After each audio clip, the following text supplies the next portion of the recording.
Hal yang pertama di dalam ayat ini, maka Kristus dengan jelas sekali menyatakan bahwa hidup orang Kristen memiliki satu tujuan, satu destiny, satu takdir, yaitu Bapa itu dipermuliakan. Saudara-saudara perhatikan baik-baik. Bapa akan dipermuliakan. Apa sih yang menjadi tujuan hidup kita? Apa sih yang menjadi ambisi hidup kita? Apa sih yang menjadi keinginan yang terdalam di dalam hidup kita? Jikalau saudara-saudara benar-benar adalah orang Kristen, jikalau saudara-saudara kita semua adalah orang-orang yang sungguh-sungguh lahir baru, kecuali saudara-saudara adalah palsu.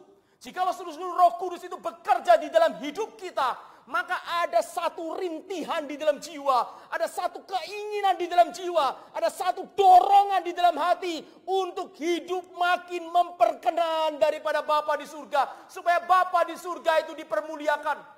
Jikalau hidup kita itu di dalam dosa, hati kita tidak tenang. Jikalau hidup kita berada di dalam sesuatu kegelapan, meskipun kita orang Kristen, hati kita akan menjerit, seharusnya aku tidak hidup seperti ini.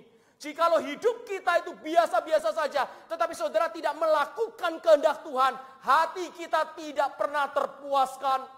Saudara-saudara perhatikan baik-baik.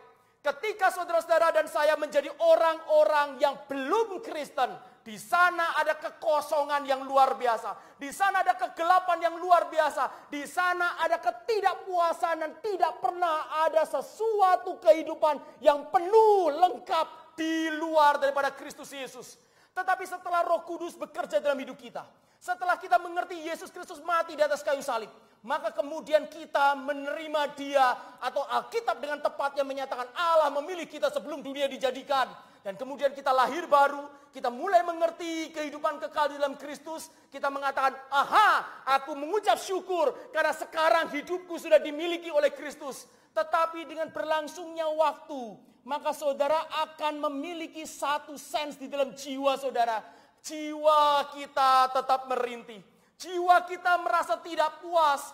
Apa yang sebenarnya terjadi dengan hatiku? Kenapa aku rasa kok tidak puas padahal aku sudah jadi orang Kristen, aku sudah lahir baru, aku sudah pergi ke gereja, aku sudah melayani, tetapi apa sebenarnya yang kurang?